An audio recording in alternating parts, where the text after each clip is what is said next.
Hello to all of our listeners. My name is Tofay, and today is another great day to be a social worker. Welcome to Social Work Amplified, a podcast hosted by Speak. Speak stands for Social Policy, Education, Advocacy, and Knowledge. And our mission is to amplify the voices of social workers by providing resources, increasing students' political engagement, and facilitating networking opportunities. Speak would like to gratefully acknowledge the generous support of the Simmons Sisters Fund at Texas Women's Foundation. I would like to introduce our guest for today's podcast, Amanda Sargent. Amanda Sargent is an empowerment coach, community administrative practitioner, and an advocate for diversity, equity, and inclusion. Amanda is a University of Texas graduate with a Bachelor's of Arts in African Diaspora Studies and University of Texas at Arlington graduate with a Master's of Social Work.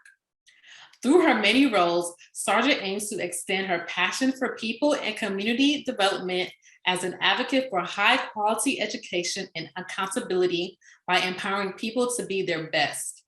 Prior to her appointment as a program manager of the South Central region with En-ROADS, Amanda has served organizations such as the Dallas Director of the University of Texas Division of Diversity and Community Engagement, Dallas Independent School District, Center for Addiction and Recovery Studies, Girl Scouts of Central Texas, Texas College Advising Corporation, AmeriCorps, Austin Partners in Education, as well as abroad at Ashammai Senior High School in Accra, Ghana, with the goal of enhancing the opportunities available to youth and students of diverse populations. Her passion for interpersonal development and student success can be felt through her many presentations and coaching sessions. Throughout her career as a future readiness professional, she has helped students earn over $50 million in scholarships, in addition to their admission into highly competitive undergraduate and graduate programs.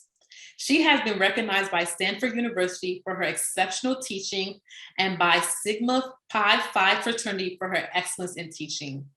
In May of 2018, Amanda L. Sargent was elected to the DeSoto ISD Board of Trustees, placed 7th seat, and served as school board president until May of 2021.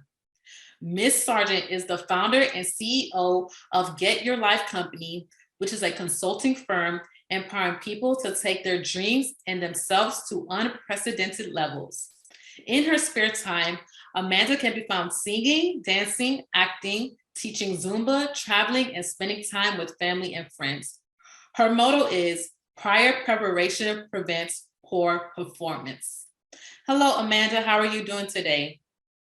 I am well. Thank you so much for the invitation. I'm excited to be here. Yes, it's our pleasure. So we're going to go straight into the first question. You received your undergrad in African Diaspora Studies. So what led you into getting that higher degree in social work? Yes. So, again, thank you again for this invitation. So thinking back when I was in my undergrad program at the University of Texas at Austin, it was a very interesting time. I entered undergrad the fall of 2008. And as most of us can remember, that was when we elected President Barack Obama into office. And so a lot of conversations came out of that. At the time, a lot of history that I had never learned before also came to the surface. And of course, throughout his tenure as president in his first term, as well as his second term, we saw a lot of violence kind of occur against African-American communities was magnified. And during that time, Trayvon Martin was murdered, and that really left an impact on me. I come from a very large family. At the time, I had very small nephews, and I thought about my brother and my brother-in-laws and my uncle and my father, of course. And I was like, I need to learn more about this. I need to add more things to my toolbox. And so that really led me to pursue my bachelor's in African and African diaspora studies, because there are Black people all over the globe. And while we do have a shared history, we are existing in so many places and spaces. I remember after graduating and entering the workforce that I realized I needed to add more things to my toolbox. That bachelor's degree, it goes a way, but you need more education. And it was during my time working in a public school that I was met with students who felt like that they could trust me. And at that time, I had just stepped on campus. I might have been there for a week, not even 2 weeks. And I remember a student coming to me and sharing some information that had happened to her. And she was like, "You're the only person that I could trust." And I was like, I am built different. So I need to go back to school and add some more tools to my toolbox. And that led me to pursue a degree in social work. I've always loved people. I always loved systems and situations. And I just wanted to learn more about them and be able to do my best helping. And I felt like earning a degree and pursuing a degree in social work was definitely going to put me on the path to be able to do that more confidently. Awesome. That is such a unique story. And that's why I love to ask that question, because everybody's story is very much different. Yeah. So, in your pursuit of that master's in social work, what made you decide that you wanted to take the community administrative practice route? Because there is, micro social work out there. So, what made you decide to focus on the macro route? Oh, man. I think that is such a, most people, when they think about social work, it's like, okay, CPS, counseling, maybe you do some circle time. Like nobody's really thinking about what are some more creative ways to utilize this degree. And I'm one person that I'm like, I want to be able to ride or die behind anything that I put behind my name, initials, whatever. If it's education, I want to be able to feel confident about what I intend to do later. And so while I respect all the direct practitioners out there, I knew that the way my mind works, I'm very much a systems person. I'm very much an ideas person. Programming requires a lot of planning. So yes, you want to impact this one student to do this one goal, but how can we get more students through that door? How can we get more adults to complete a sequence of tasks so that they can then, make better for themselves? And so community administrative practice really spoke to me because that, again, is kind of my interest. That's my wheelhouse.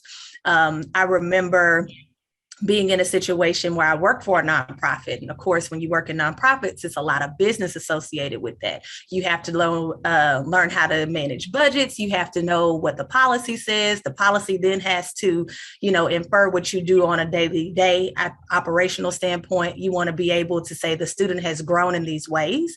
And direct practice kind of focuses on following that one participant.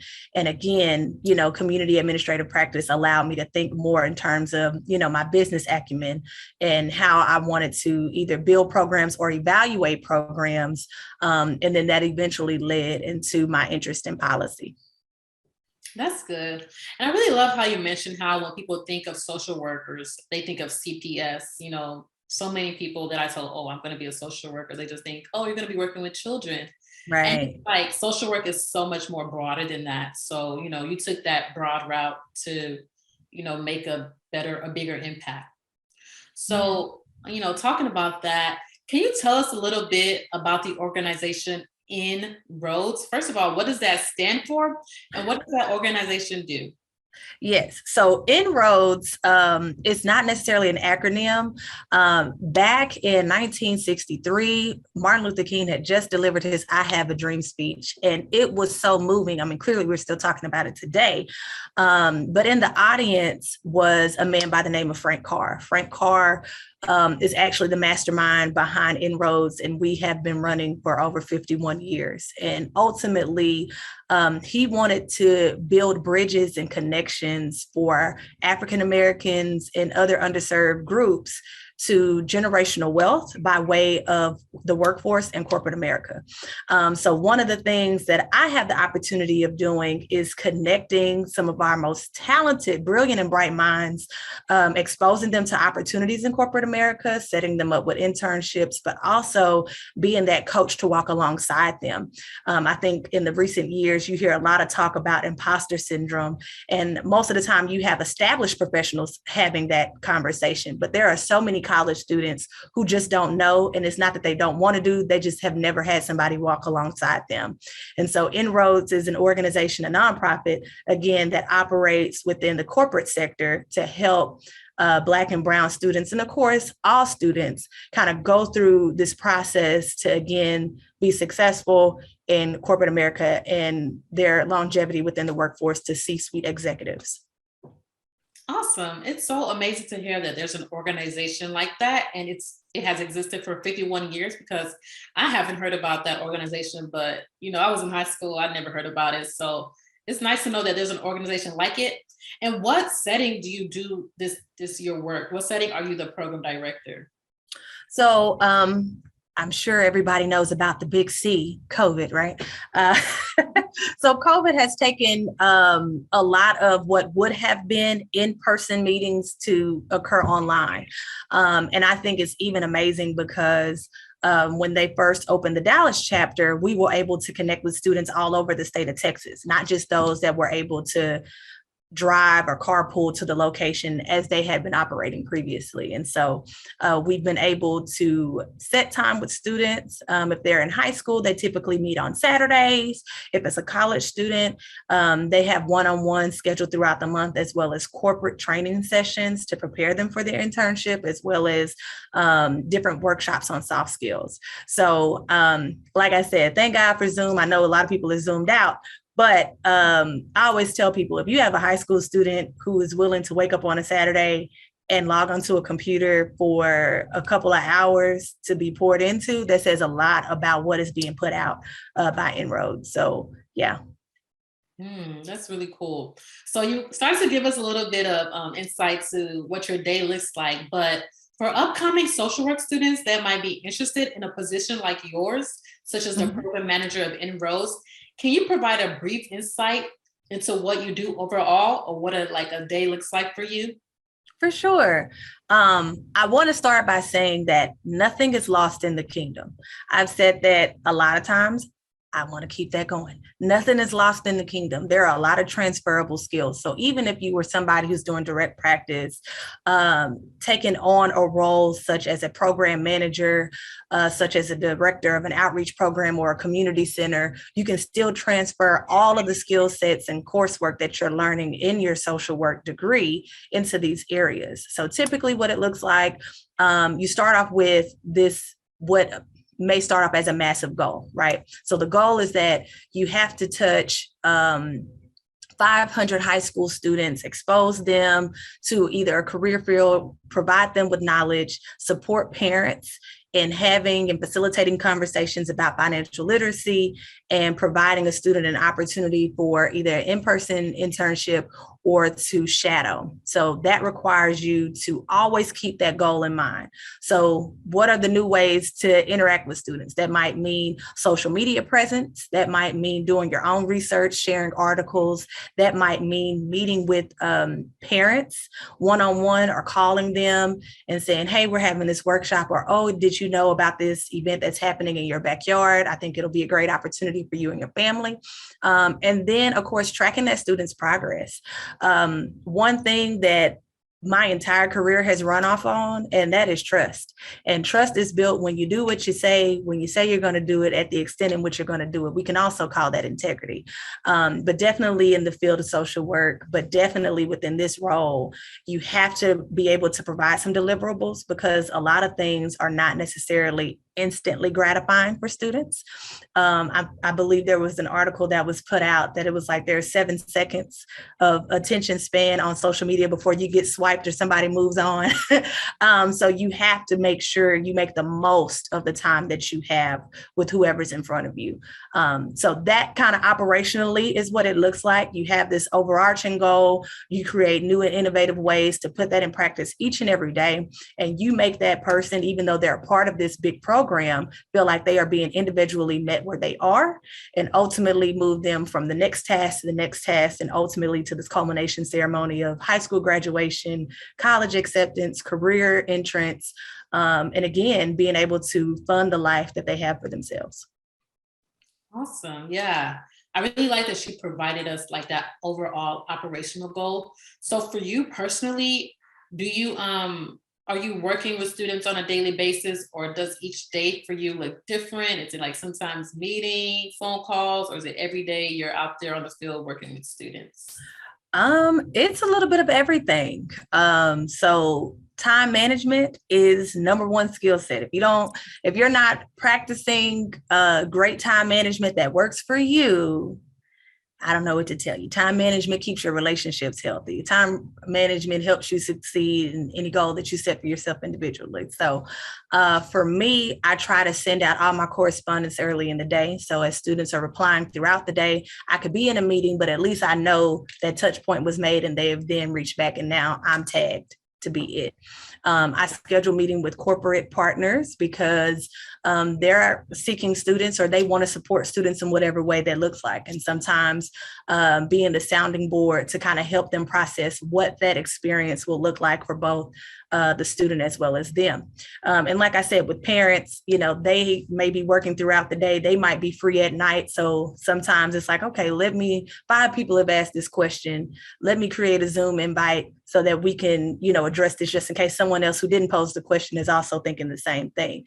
So it really is being anticipatory of what somebody is thinking, but also reading the room and getting your work done. So that's why I say, if you start off with the goal, you can create your own plan, and then there are touch points, of course, throughout the organization, but you want to be sure that you have created a workload that you can keep up with, because ultimately you want to honor your commitments to everybody. If somebody is reaching out for help, you want to honor your commitment to help them, or at least provide a resource or referral to make sure that they get the information that they need.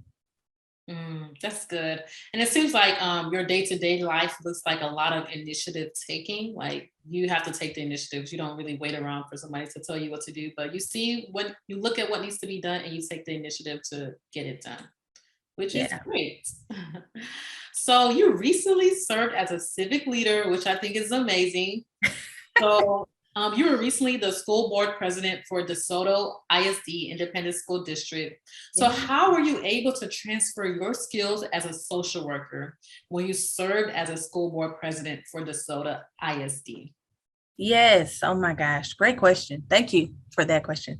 Um, I feel like social workers literally can do any and everything. And we are trained and taught in such a way that we're anticipating how the system is then going to impact all of these different populations. The school system, public schools are definitely like a large touch point for so many Americans, so many people, even throughout the globe. And that experience happens on a calendar, like it's cyclical. You go from one thing to the next, and next thing you know, it's been a year.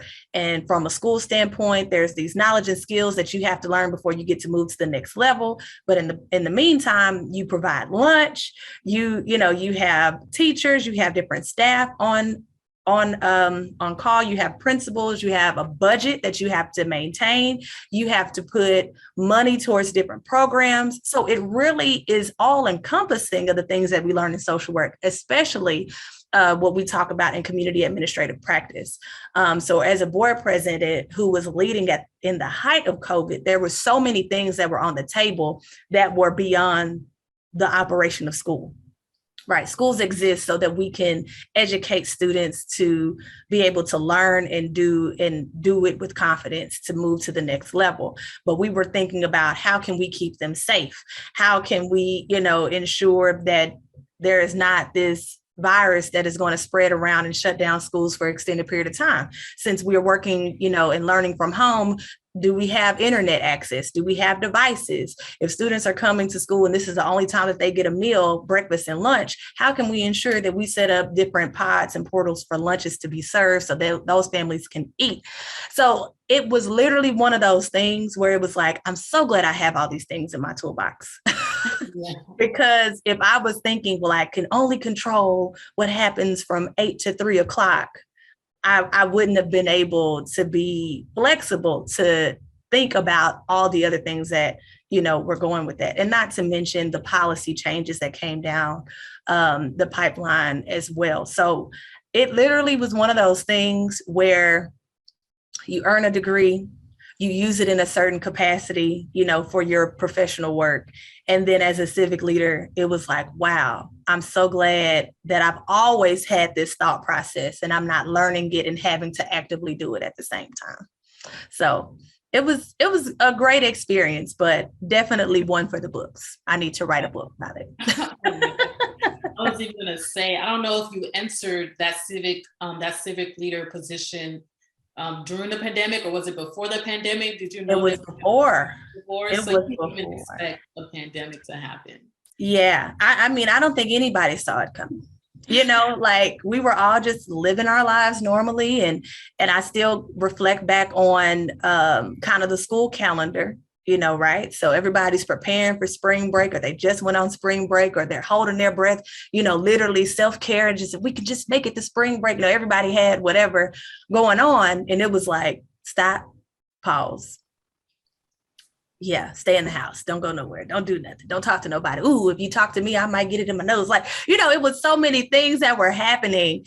And I had started my term in May of 2018. And of course, the pandemic takes place in 2020. So it was just one of those things where it's like, okay, I think I have a handle of being, in civic leadership and, going to these meetings and evaluating packets and whatever's on the floor. And then it was like, yeah, nobody has tackled this before. This isn't let me pick up a book and see what I should do. This is everybody is on the same level field, and we just want to do what's best for every human being involved. And I thought it was and is, we're still kind of picking up the pieces, but it was truly one of those things where we were handling business, but we were very intentional about asking each other how we were doing. And as a social worker, that lit me up because I'm like, everybody's ignoring the fact that we're all humans having our own journeys and experiences, and we're still expected to perform. Now we're taking into account, how are you doing? How's your kid? That's not just a pleasantry. It was genuine. I hope you're okay.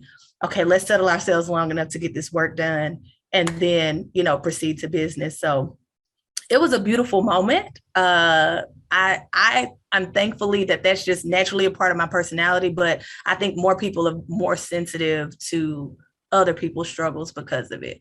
So it was a definitely interesting time in civic leadership for sure. The pandemic did bring about some good. I like how you mentioned how, the education that we receive in social work or as social workers, it equips us with a thought process. And we're able to apply that thought process in many instances, especially in the civic leadership role. We're able to apply that thought process, and we don't have to have to facilitate a new thought process. We already have that thought process to be successful in stuff like civic leadership. Right. So great. Yeah. Yeah. So we're going to go ahead. Actually, I wanted to ask you, you have a company, Get Your Life Ltd. Corporation, I believe. So can you tell us a little bit about your company and what you do in there? Yes. So as you already stated, my motto is prior preparation prevents poor performance, get your life. So during my time working in public education, I would tell my students that they would actually repeat after me. And this was in a 9 through 12 high school setting that I would do these workshops. And I decided to keep doing that. Sometimes you move on to the next thing in your life, but your heart and your passion is still in helping people wherever they are. So I did a lot of work with non-traditional college students. So adults who were pursuing their bachelor's for the first time or seeking out associate's degrees in their 50s and 60s, as well as, college students who had gone through this conveyor belt of education to the next steps, as well as high school students who had this expectation of going to college or career, but just really didn't know where to start. So that's what Get Your Life is. Get Your Life is the responsibility that you have to make it happen for you. Yes, there are systems, there are sequences set in place, but if you don't activate you, it's you, it's on you. So yes, so that is the heart of what Get Your Life is. And so how it shows up is typically being a thought partner for a lot of different people who either are interested in starting their own businesses, facilitating conversations with people, families just needing, their own personal Iyanla Vanzant. They don't want it on television. They just want to be able to talk within, the privacy of their own homes about conversations that they may just need a mediator there for. And so it's really a beautiful thing because I own it. Mm-hmm. But it's really one of those things that I will be doing anyway. So I just wanted to, like I said, fully wrap my arms around it. Similar to when I ran for office, I had students that were like, Miss, why aren't you, you telling us to do all this stuff, but you ain't even did. And I was like, you know what? I will not have my edges snapped by these children. So that really motivated me and encouraged me to move forward with getting my LLC. Awesome. That seems like a great organization. Yeah. So now we're going to move into our advocacy question. So you've held many positions, we read them in your biography. So what does advocacy mean to you? And did you ever see yourself as a future advocate? Oh, okay. You posed two questions there. So advocacy to me is being empathetic and sympathetic to the point of action. Oh, I like that. So I'll use that as my definition. Mm-hmm. Your empathy stretches beyond your thoughts. Your sympathy stretches beyond, the like or the heart on Facebook or social media. And it really calls you to actually do something different, whatever that sphere of influence is for you. And did I ever see myself becoming an advocate or being an advocate? And look, let's just be honest with you. So growing up as an African-American child, everybody who was kind of put on this platform of advocacy or an advocate or, somebody who made great changes, they were all assassinated. So that wasn't something that I wanted to also do in my life. So unfortunately, that was the thought process that I had. I was like, Martin Luther King had a dream and something happened to him. And Malcolm X had a dream, something happened to him. And, Nelson Mandela was locked up. Like it was not this, it was like, yes, I want to make change, but it looks like, even my Lord and Savior Jesus Christ, we just celebrated Easter weekend. And it's like, every time somebody want to make change, it just looks like death is coming. And I don't know if I necessarily want to do that. However, my heart for people withstood all of that. So I understood, or I should say, I've come to the point of understanding what love actually means and how if you're going to care that much, then that means you ought to do something. So faith without works is dead. It's not one thing to hope for a better tomorrow. Sometimes you literally have to roll up your sleeves and do. And so that is kind of what drove me to this particular way of advocating in this space. Yes, and I love your definition, empathy and sympathy with action. Yes. That's what advocacy is. I'm sure. Did I say it right? Yes. Okay. I love that definition because like you said, it's one thing to feel the feelings, think the thoughts, but we're just if we never do anything, if we never take any action, we're gonna continue to be in that pattern of feeling the feelings and thinking the thoughts, and nothing will ever change. So, I really like that definition. Yeah. So a big part of advocacy is political engagement. What are some of the ways you choose to remain politically engaged? Yes. So great question. I feel like everybody has latched on to the importance of voting, right? I think a lot of efforts have been made to ensure that we maintain our engagement in the election cycle beyond presidential elections, but also local elections. So I vote in every election. I personally enjoy voting early. There have been a lot of things that have kind of come down the pipeline as it relates to polling hours, locations. So voting early is key. Okay. Make a plan, do it. I also choose to share information because you'll be surprised how many people just, everybody had to take government in high school and it kind of went in one area and out the other, but we still are living our daily lives, experiencing the consequences of any one vote from our elected officials. And so for me, I try to ensure to educate people to not be downtrodden when they vote a certain way and they, it may not show up immediately operational wise. Or sometimes just explaining what a policy means for them. So typically I'll either do social media posts, I might do quick videos about, hey, this is what it means to you. I remember I had a lot of students who were voting for the first time and they didn't realize they needed to register to vote before the actual election, or, what type of forms of identification they needed in order to register. So sometimes it's just genuinely sharing information about how to be involved. And then connecting people with organizations that are of interest to them, especially with women's rights, women's health initiatives. Like there are a lot of ways to stay engaged beyond election cycles. Yes, that is a political move, but you could also donate to certain research centers. You could also volunteer. Sometimes you actually need human bodies to do different things. So there are plenty of ways to maintain political engagement beyond elections, but that's the way that I choose to show up in that space now. Awesome.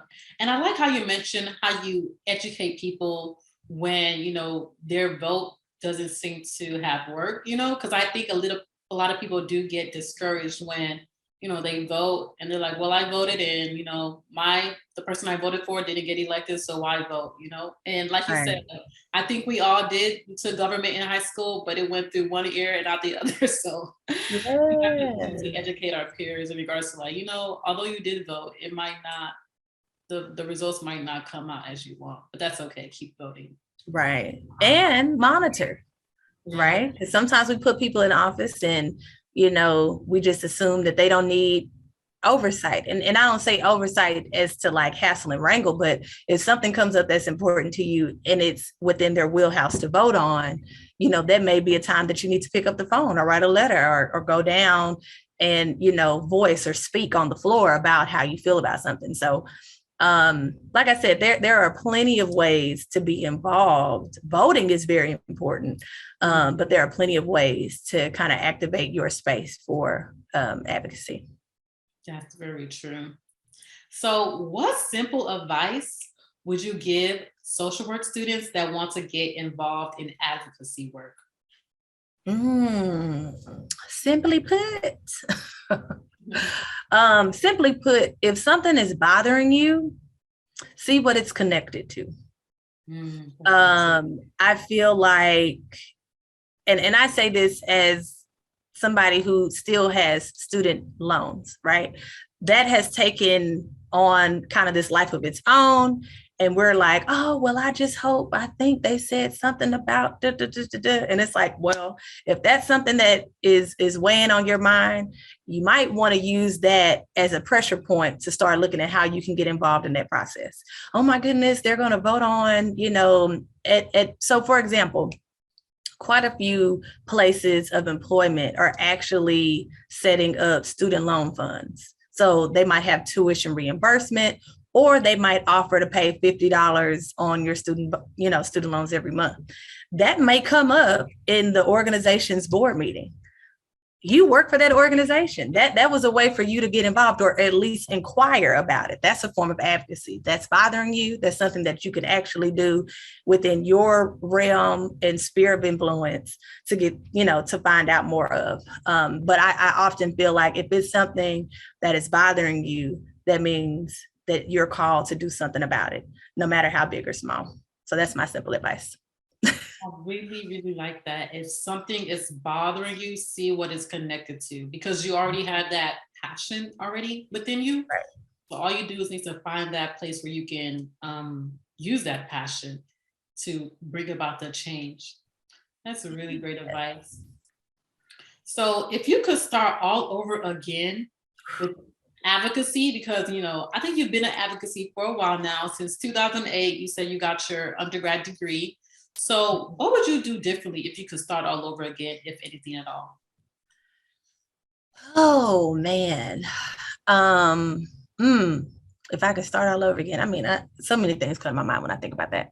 But I guess for me, something that has shown up even more so in my adult life is really embracing my voice.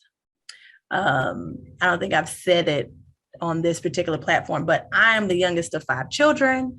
My father is a Baptist preacher. My mom was a huge proponent of education. And I've always kind of, because I was a preacher's daughter or worked, grew up in church, we had to grab the mic and do speeches. We had to do this. So I never necessarily had a fear surrounding public speaking, but I wouldn't translate that into other areas of my life. So I feel like if I were to do it again, I would embrace my voice in all spaces of my life. I was a cheerleader. I was, in school, I was a cheerleader captain. So of course I'm used to yelling at people and telling them to yell back at me. I'm giving you instructions, right? But, if I could do it again, I would definitely encourage myself to continuously lead and not disengage in different areas of my life. Yeah, for sure. That's good, because I think sometimes it's not necessarily that we have a fear of speaking, but we speak in the places where we're most comfortable. And I think for advocacy, you have to go beyond your comfort zone. And that's what scares people. So I really like that you said that. Yeah, for sure. So through your work, you seem to be focused on youth and student empowerment, which is a great cause. I feel like youth, they're our future, so we have to be focused on them. But how do you engage other people in a cause that you are so passionate about?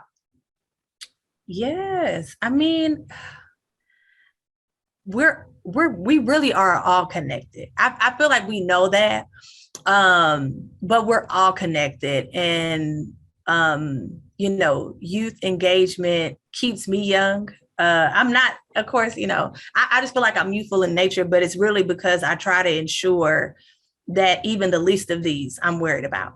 If I can provide a voice to a 4-year-old who, isn't speaking on the same terms as, the parent might be interested in. But if I can get this 4-year-old to say, I really wish that teacher I had last year would come back, because I really like that teacher because she was here all the time. And now I don't know who my teacher is.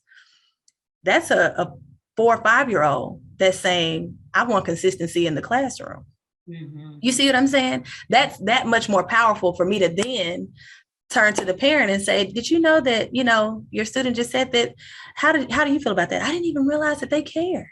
Mm-hmm. So that's what I'm saying. So it's one of those things where I'm like, how can I connect the commonalities between us?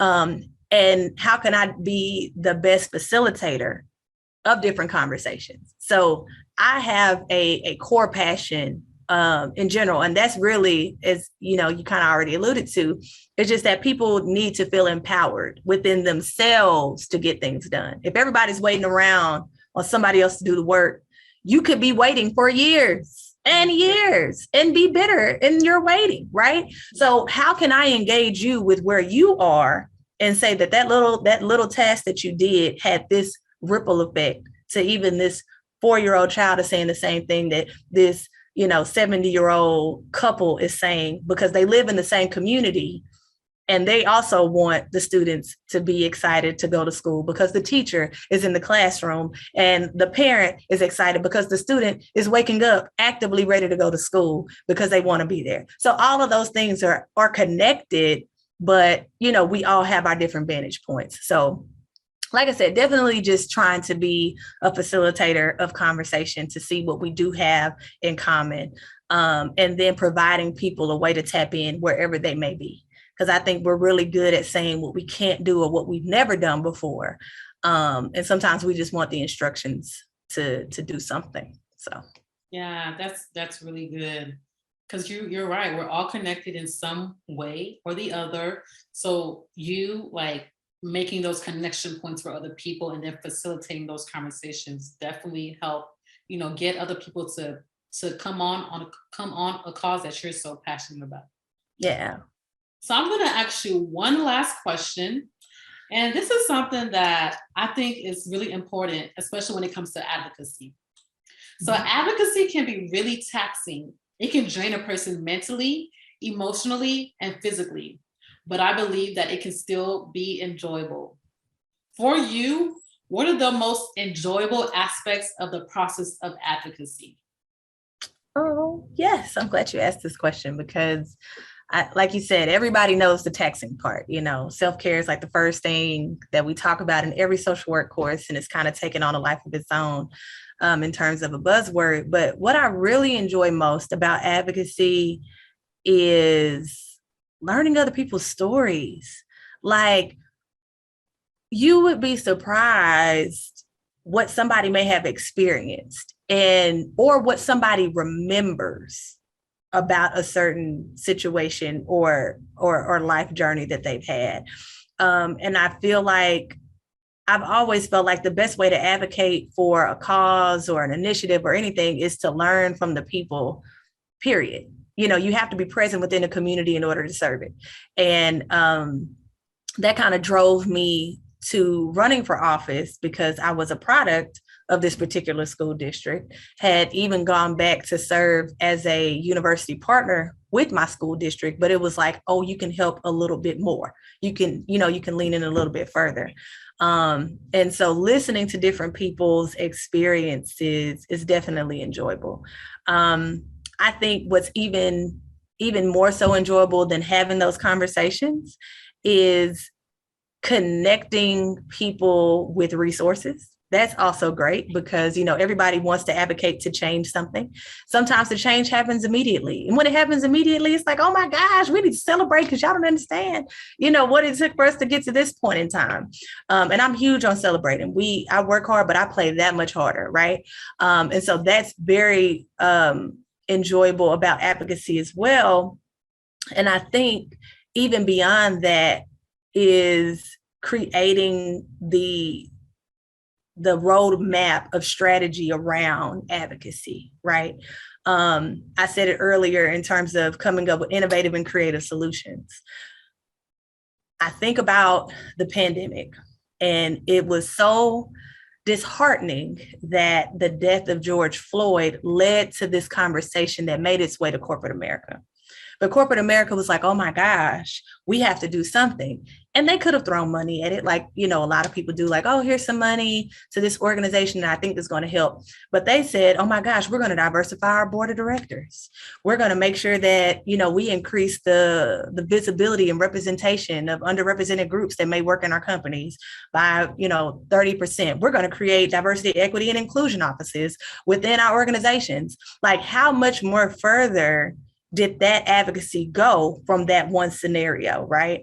And I believe that was an innovative and creative solution. So a lot of times the high marks in advocacy for me has been the moments of celebration, the moments of connection, hearing directly from somebody who's experienced whatever the issue or need for change may be, or what they remember about those encounters. But fourth and finally, definitely the endless possibilities of ways to creatively solve problems and how many people are actually willing to do it. Because I feel like a lot of times just human experiences, we've been disheartened by what has happened in the world to the point where a lot of people just choose to disengage and isolate themselves. But to be reaffirmed that there are still good-hearted human beings that are willing to do what they can to resolve an issue is also some of the most enjoyable things. Like I said, restores my faith in humanity for sure.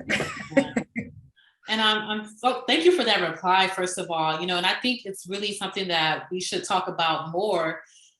Just letting people know that advocacy has some enjoyable points because it is taxing sometimes.